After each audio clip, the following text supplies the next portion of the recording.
हमारे पड़ोसी देश बांग्लादेश में अल्पसंख्यकों के साथ जो हो रहा है वे दिल को गहरे तक चोट पहुंचाने वाला है। उनकी जान माल की हत्या की जा रही है, या कोई और देश अल्पसंख्यकों की सुरक्षा, इज्जत और अधिकारों की हिफाजत हर सरकार की सबसे पहली जिम्मेदारी होनी चाहिए। आपने मुझे इस विशेष चर्चा पर बोलने का मौका दिया। भारत के संविधान के 75वें वर्ष की चर्चा के मौके पर मैं सबसे पहले संविधान बनाने वालों की दूरदृष्टि को सलाम करती हूँ। एक युवा सांसद के तौर पर मैं अपनी उम्मीदों को संविधान के साथ जोड़कर खास तौर पर ये बताना चाहती हूँ कि आज हमारे देश में पिछड़े, दलित, अल्पसंख्यक समुदाय को किस तरह अपने संवैधानिक अधिकारों और आज़ादियों की हिफाजत के लिए हर रोज़ मुश्किलों का सामना करना पड़ रहा है। Doctor B.R. अम्बेडकर के कथन से अपनी बात रखना चाहती हूँ। उन्होंने कहा था, मुझे अपने भारतवर्ष पर फक्र है कि जिसके पास ऐसा संविधान है जो लोकतंत्र, समाजवाद और सेक्युलरिज्म को संजोता है। लेकिन आज ऐसा लगता है जैसे संविधान की किताब तो है पर इसे चलाने वालों का ईमान गुम हो गया है। आज हिंदुस्तान में हर वर्ग को किसी न किसी चुनौती का सामना करना पड़ रहा है, मगर अल्पसंख्यक, खास तौर पर मुसलमानों पर जो कहर टूटा है वो किसी से छुपा नहीं है। ये लोग सिर्फ अपने मजहबी पहचान की वजह से निशाने पर हैं।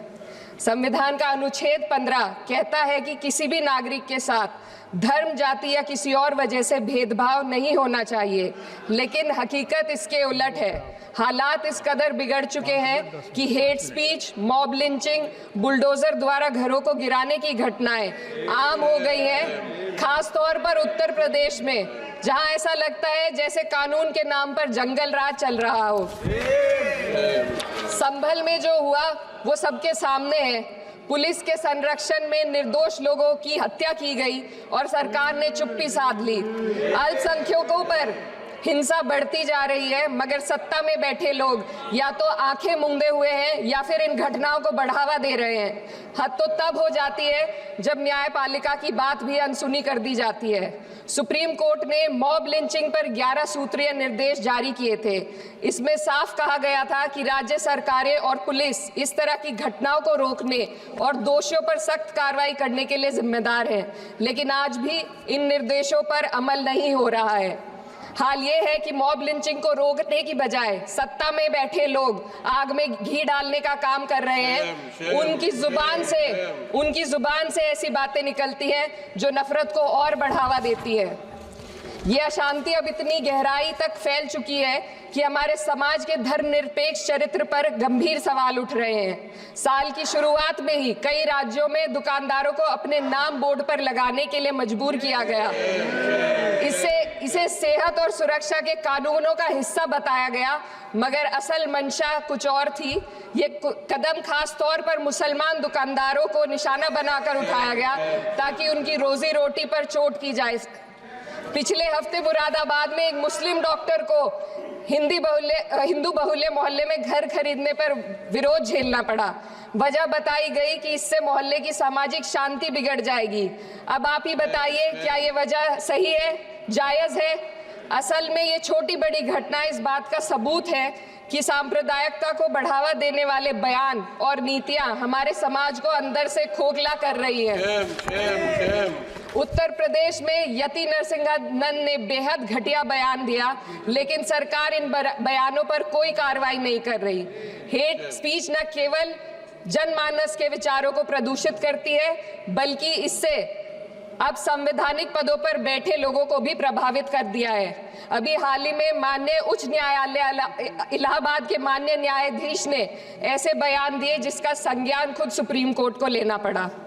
संविधान के अनुच्छेद 29 और 30 ने अल्पसंख्यकों को उनके मजहबी और सांस्कृतिक हक दिए हैं ताकि वो अपनी पहचान को बचा सके और अपने संस्थान चला सके, लेकिन आज उन्हीं हकों पर हर तरफ से चोट की जा रही है। वक्फ जैसे बिल लाकर उनके धार्मिक अधिकारों को छीनने की कोशिश की जा रही है। आज अल्पसंख्यक समुदाय को संविधान द्वारा दिए गए अपने बुनियादी अधिकार पाने के लिए लंबी लड़ाई लड़नी पड़ रही है। ऐसे कई मामले अदालत ने न्याय देकर संविधान की रक्षा की है, लेकिन अदालती प्रक्रिया में जो समय लगता है उसकी वजह से देश के सामाजिक ताने बाने को भारी नुकसान उठाना पड़ता है। मिसाल के तौर पर इलाहाबाद हाई कोर्ट ने 2004 के मदरसा एक्ट को रद्द कर दिया था, जिससे मदरसों के संचालन पर सवाल उठे। हालांकि सुप्रीम कोर्ट ने बाद में इस फैसले को पलट दिया और एक्ट को वैध करार दिया, लेकिन इस प्रक्रिया में जो समय लगा उसने अल्पसंख्यकों को बेचैनी और संघर्ष के दौर में डाला है। इसी कड़ी में प्लेसेस ऑफ वर्शिप एक्ट 91 भी आता है और कई अन्य अधिकार, उन्हें भी इसी तरह अदालती लड़ाइयों में उलझाया जा रहा है। ये स्थिति न केवल अल्पसंख्यकों के अधिकारों की राह में रुकावट है, बल्कि justice delayed is justice denied जैसी कहावत को सिद्ध करती है। मैं इस सदन से दुनिया भर के अल्पसंख्यकों की आवाज उठाना चाहती हूँ, खास तौर पर हमारे पड़ोसी देश बांग्लादेश में अल्पसंख्यकों के साथ जो हो रहा है वे दिल को गहरे तक चोट पहुंचाने वाला है। उनकी जान माल की हत्या की जा रही है।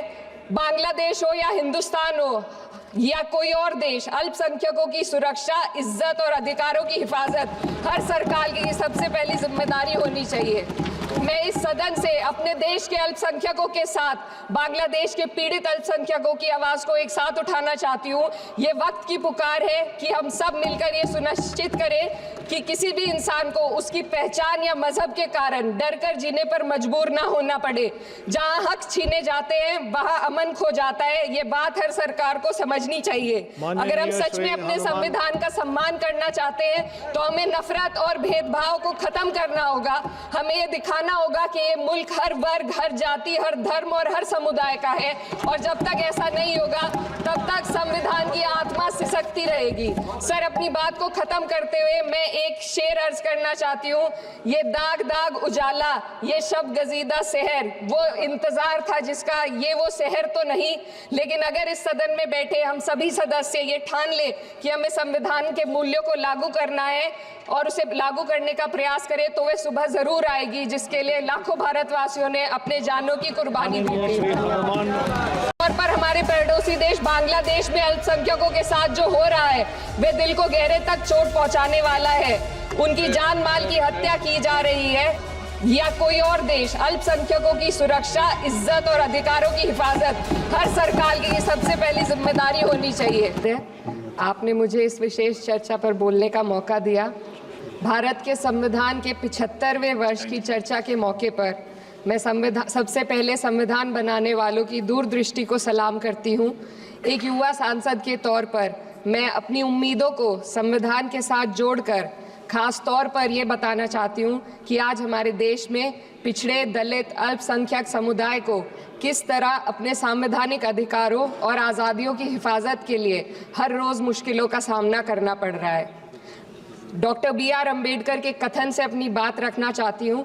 उन्होंने कहा था,